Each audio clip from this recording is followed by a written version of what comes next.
I am utilizing the Bit Integrations plugin to establish a connection between these two platforms. Let's go to Bit Integration Dashboard. Now click Create Integration. Now search and select the trigger, which is FluentCRM.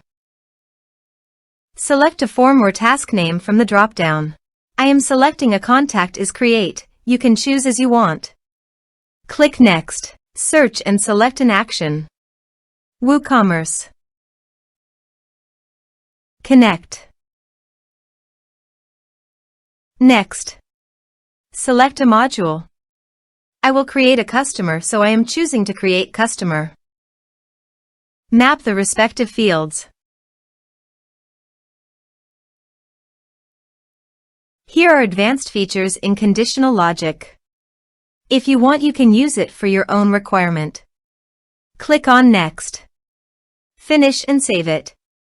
Now go to FluentCRM Dashboard. Go to the Contact module. Click on Add Contact. Type some information and create contact.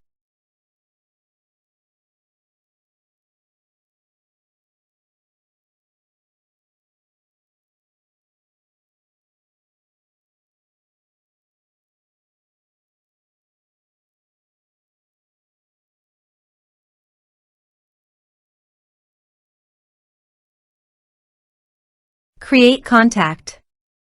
Contact added successfully. Now go to the WooCommerce Customers dashboard. And you can see customer created successfully in the WooCommerce. Thanks for watching.